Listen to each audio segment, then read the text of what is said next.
On a tous connu ça un jour ou l'autre. Vous êtes sur le point de réserver vos vacances de rêve et vous ouvrez l'application TripAdvisor. C'est le moment où la réalité se transforme en un océan de commentaires. Un hôtel est un paradis sur terre, tandis que juste en dessous, un autre internaute décrit le même lieu comme un enfer. Alors comment ne pas devenir fou et surtout qui croire? On a mené l'enquête pour vous et le monde des avis en ligne est bien plus absurde que vous ne le pensez. Alors pour ne pas tomber dans le panneau, voici notre méthode en 4 commandements.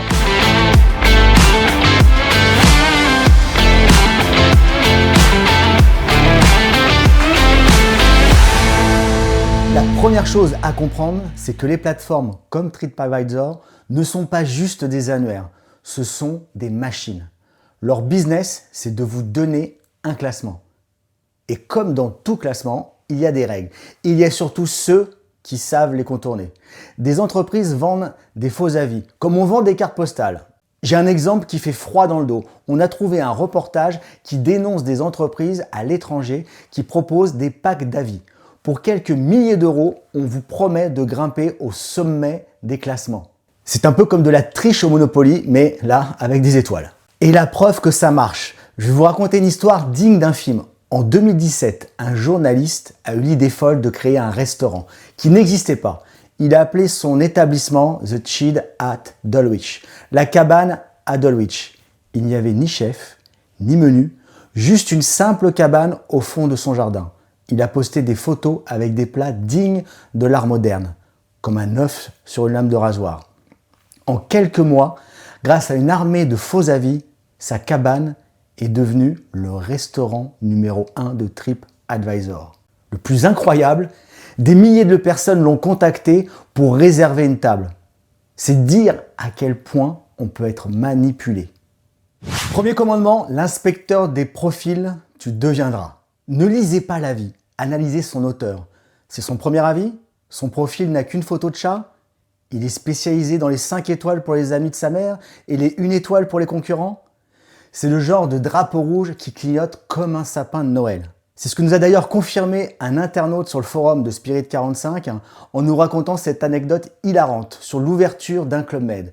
Je me rappelle de l'ouverture de Mitchess, 80 avis positifs avant même l'arrivée du premier GM. C'est dire la fiabilité du truc. Moi personnellement, j'aime bien lire les avis après coup, de la part des GM présents la même semaine ou des vacanciers. Et c'est fascinant. En fait, il y en a 1 sur 10, ouais, je suis généreux, 8 sur 10, c'est de la commande géo. Et 1 sur 10, un hater qui n'a pas vu ses exigences délirantes d'enfant gâté satisfaites et qui va faire des gros plans sur le point de moisissure de la salle de bain ou la micro-fourmi qu'il a trouvée sur le balcon. Deuxième commandement, la nuance, tu chériras. Un bon avis est un avis nuancé. Un avis qui ne présente que des points positifs et suspects.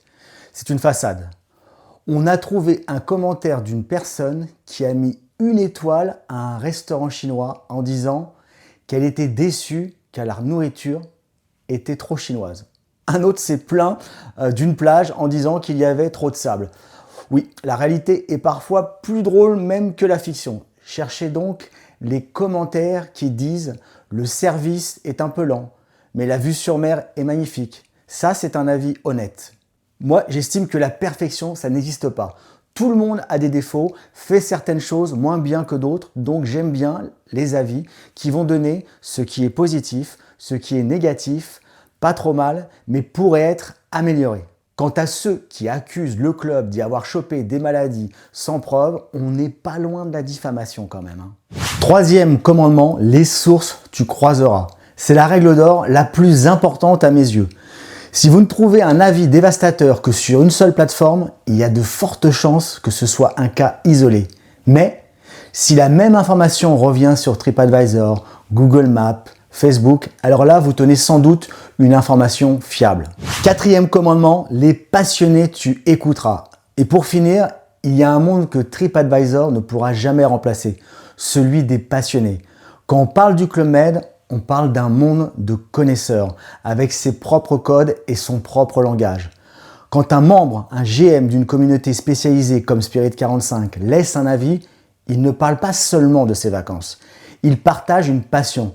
Ces avis-là sont souvent plus détaillées, plus justes, car elles viennent de personnes qui vivent et respirent le sujet.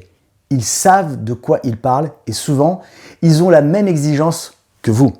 En bref, les avis en ligne sont un outil formidable, mais ils exigent de vous que vous soyez un détective. Alors la prochaine fois que vous préparez vos valises, n'oubliez pas, un avis parfait est comme une photo parfaite sur Instagram.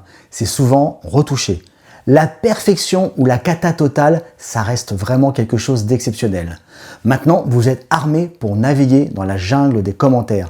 Bon voyage à tous et à toutes, et j'en profite également pour vous mettre un lien vers le forum Spirit 45 où les GM mettent régulièrement des retours dès qu'ils rentrent de vacances. Et si vous avez aimé cette vidéo, n'hésitez surtout pas à vous abonner à la chaîne, ça m'aide énormément, et lâchez un petit pouce en l'air. Allez, à ciao, et je vous fais 45 bisous.